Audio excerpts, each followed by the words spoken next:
కార్తీక దీపం గురించి అమ్మలెక్కలు be like. ఓలచ్చావా, దీపక్క serial మళ్ళీ వస్తుందట కదనే? అవునట పోసావా, మళ్ళీ వస్తుందట. ఏ టైంకు పెడతాడో ఏమో ఆడు. పగటీలైతే మంచిగా ఎక్కడోడక్కడ పోతాడు, నిమ్మలంగా కూర్చొని చూడొచ్చు.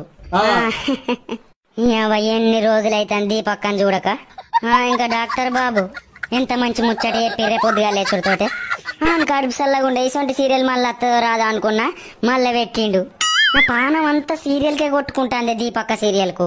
ఓ అప్పుడు దీపక్క సీరియల్ అయిపోయినాక నాకు 6 రోజుల దాకా మనసున పట్టలేదే. మరి అంటూ గసొంటి సీరియల్ తీసిండు. మరి ఏంది ఇప్పుడు వచ్చిన సీరియల్ ఏమన్నా చూడబుద్ధి అవుతుందా? ఈసారి వస్తుందో మరి, నాకు దాని పేరు వలకరాదు.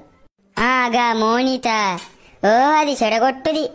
ఏమన్నా పనులుంటే పక్కకు పెట్టి మరీ చూస్తానే నేనైతే. మరి ఎప్పటికెళ్ళొస్తుందో ఇంకేం చెప్పలేక చెప్తాడు, ఎప్పుడు టీవీలనే ఇస్తాడు. అబ్బా చెప్పన పెడితే మంచిగుండే. అమ్మా బాబిస్తాంది. ఏనాడు బాడుకావు, ఈడ దీపక్క గురించి మాట్లాడుకుంటున్నామంటే ఈడికి వచ్చి పిలుస్తాడు. ఇక పోతాను లచ్చక్క, ఆడు చెప్పనే ఎత్తే దీపక్కనున్న డాక్టర్ బాబుని చూడొచ్చు. సరే.